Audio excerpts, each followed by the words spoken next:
they still possess the ability to reconstitute their manpower, and that's just, again, that's an indication of the strength of their ideology right now, which is why we're working hard to counter that, and the fact that this is going to be a long struggle. Another U.S. ally is joining the fight against ISIL. Canada's parliament voted yesterday to become part of the U.S.-led coalition to defeat the terrorist group. Canada recently decided to follow our closest ally into battle against the ultimate enemy, the Islamic State of Iraq and the Levant, ISIL.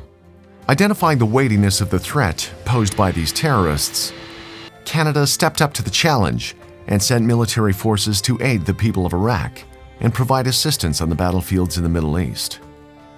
The Islamic State of Iraq and the Levant have become a grave danger to international security. Its radical beliefs are propagating fear and religious intolerance. They have already voiced their intentions of terrorist attacks on worldwide targets and the brutal killing of innocent men, women, and children.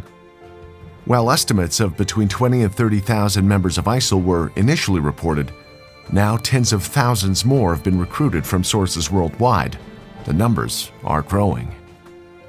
The threat posed by this radical terrorist organization is aimed at destroying our core liberal values and way of life. Its ultimate objective is the establishment of an Islamic caliphate that would claim religious, military, and political authority over all Muslims.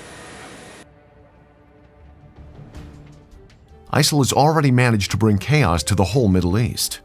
Their mission disobeys the peaceful teaching of Islam, and it's been rejected by major Muslim scholars and leaders around the globe. The international community expressed its determination to combat this threat and stand in defense of freedom. The Western democracies reaffirmed their views that terrorism in all its manifestations is one of the most serious threats facing international peace and security today. This is a time when peace is treated as an exception, not a rule. The international response must come in timely fashion and halt ISIL's spread in the region and reduce its capacity to launch terrorist attacks abroad. Recognizing its pivotal role and obligation to further the endeavors against terrorism, Canada decided to unite forces with its closest allies. This is a battle where defeat is not an option. Upon U.S. President Obama's request for Canada's greater involvement, the Cabinet has authorized deployment of approximately 600 Canadian Armed Forces personnel as part of Operation Impact. This proved to the world that the Canadian people consider the acts of terrorism as criminal and inexcusable, regardless of their motivations. Their determination became even more clear and reasonable when the leadership of ISIL openly called on its members to target Canadian and Canadians at home and abroad. Humanitarian assistance is the top priority of the mission. The Canadian government provides enormous aid to millions of displaced Iraqis, while the Canadian Armed Forces in Iraq work on strengthening the effectiveness of the Iraqi security forces.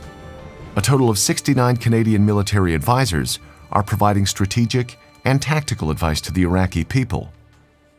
Canada's contribution of military advisors is second only to the U.S.